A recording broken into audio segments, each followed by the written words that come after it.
Hey guys, it's Michaela. So today I'm going to finally do an extensive review of the Canon G7X Mark II. I'm right now filming on the G7X Mark II. The audio is from the G7X Mark II, and any cutaways I'll be filming will be probably on my iPhone 6S. So I've had the G7X Mark II for more than 6 months now. I have filmed over like 64, 65 vlogs with it. I've daily vlogged with it. So even though I'm not a camera techie professional, I can definitely say that I have absolutely lived with this guy, used this guy, filmed with it, edited with the footage from it. And I've got some things to say. I'm gonna go through positives and negatives and then if it's worth the money. So I got mine as soon as it was released, basically in June last year. And you can see I've cracked the screen and I've got dents absolutely everywhere. I kind of went Casey Neistat on this motherfucker. If you want to see my first impressions where I tested out all the different features and saw what kind of footage I could get with it, I will leave that linked down below. I filmed that like a week after I got the camera just to see how it worked, but this one will just be my final pros and cons of the camera itself. So let's start with the positives. My major positive with the G7X Mark II is the convenience. I love vlogging, but I don't want to walk around with a giant DSLR and like the microphone and the GorillaPod setup. It's just too big for me. The Mark II is the perfect size for the quality footage that it will get you. It's not heavy, it can fit in any bag, could probably fit in your pocket. It's not complicated at all. You can turn it on and press record in a matter of seconds, and it always pulls through for me. So the fact that it's so convenient, it's easy to charge, easy to operate, easy to carry around, easy to get fantastic quality footage is a big plus. My second positive about the Mark II is the quality of footage it can get in low light and sort of nighttime situations. The footage isn't ever sort of noisy when it's dark. The picture's really well lit, and I really love having the exposure dial just right there at easy access if you wanted to adjust the light yourself. I was super sick of just having like a limited window of time or even sort of a limited environment to film the vlogs in, but now with the G7X I can vlog anytime, anywhere, and the picture will look pretty decent, whether that's in like a dim lit restaurant or if it's, you know, at nighttime outdoors. Also, pro tip, if you're recording at night and your camera can't pick you up, just if you have two hands, hopefully you have two hands, you can face the camera towards you and have your iPhone just shine a torch on you for like extra light.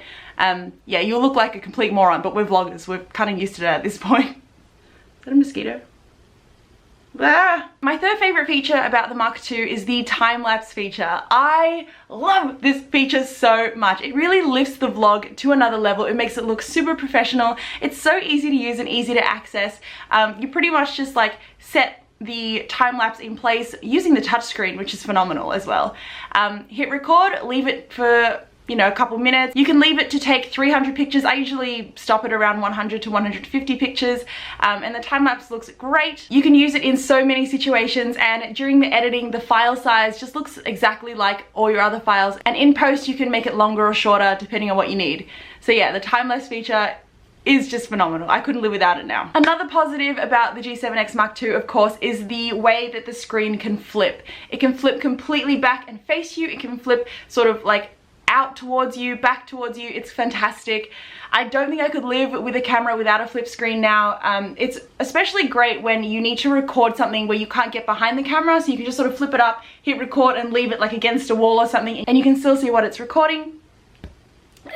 From the reviews I've watched, this flip screen is much more sturdier than the Mark I. So yes, but I will talk about the sturdiness a little bit later on. Flip screen is a touch screen, so you can just tap on it if you want it to focus on something else. Let me try and do it now. Like if I wanted to... There you go. Amazing.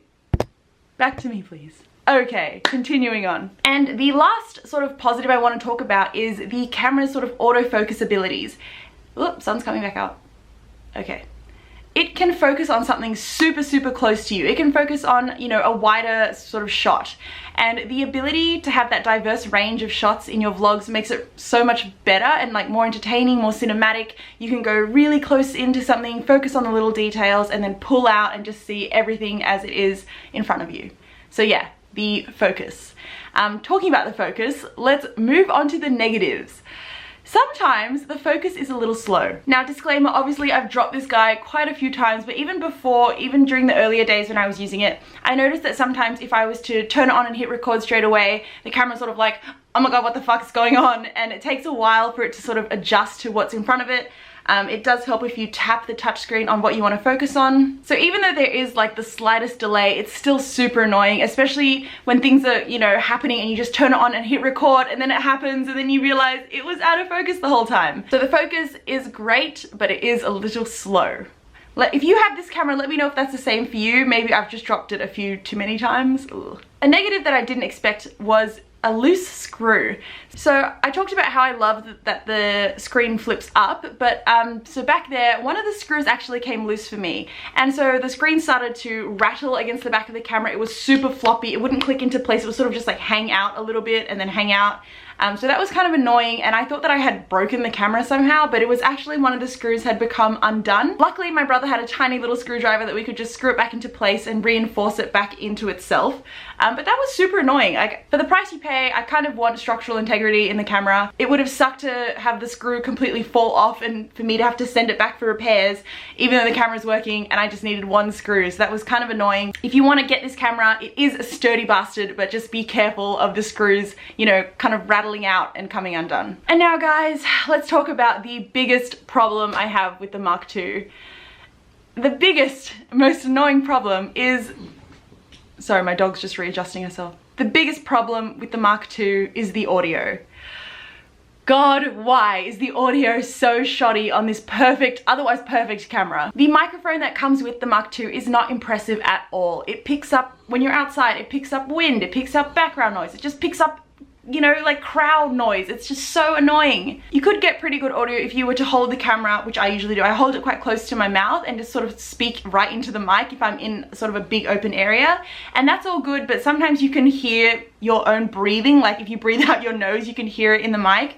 And it just sounds like wind noise, which is super, super irritating. But there is no other way around it, unfortunately, because it's basically a point and shoot. You can't plug in an external mic. Unless you're a small creator that films some videos like I do inside, you could always plug a separate microphone in to your laptop or record something separately and then sync it together in post. But if you're an outdoors vlogger, you're gonna be stuck with this little mic. And can we just talk about how it's placed in the most annoying position in the camera? For fuck's sake, okay, when you hold a camera, you'd think you would hold it sort of like this, right? But it took me so long to train myself to like pull this finger back and hold it on the very edge, because if you cover the mic, the fucking audio is like totally warped, which is really, really annoying. It happened at a few like important times as well, like, you know, recording us singing happy birthday to my friend and then watching it in post and just hearing the audio like it's underwater was super, super devastating. So yes, the audio sucks, the mic sucks, the position of the mic sucks. I'm sorry, but that's probably my biggest pet peeve about the G7X Mark II. So finally, is it worth the money? Okay, I have like a yes and no. It's a bit of a difficult answer, but bear with me. Yes, it is worth the money if you have the funds. If you have the funds to buy this camera and you have no other camera that matches the quality, go for it. By all means, go for it. This camera is probably the best investment I've ever made. I love it to death, and no matter the flaws, I do not regret buying it at all. For me, it's the perfect thing I need right now. But if you can't afford it and you're still sort of finding your way around the YouTube world or finding your way around the editing world, get the Mark I. The Mark I, I think, is like half the price of the Mark II right now. And from footage I've seen, it's definitely not half of the quality. So if you're still getting used to editing, getting used to filming, talking in front of a camera, entering this world that is YouTube vlogging, get the Mark I. Get something cheaper.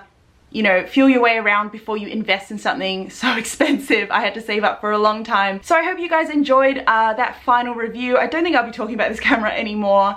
I do love it to death, and I'm so glad that I did get it. If you wanted to see more test footage that I have filmed, check out the past 60 vlogs. Ever since June 2016, I've been filming on this in all sorts of situations. So go back there and flick through some things that you might want to see. Subscribe because I'm awesome. If you have any questions, leave them down below, or watch the video I filmed back in June when I tested the camera in super, super detail. And yeah, that's all I have to say for now.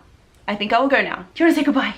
Do you want to say goodbye? Come here. Alright guys, bye from us. We'll see you next week, or next time. There will be a vlog coming soon.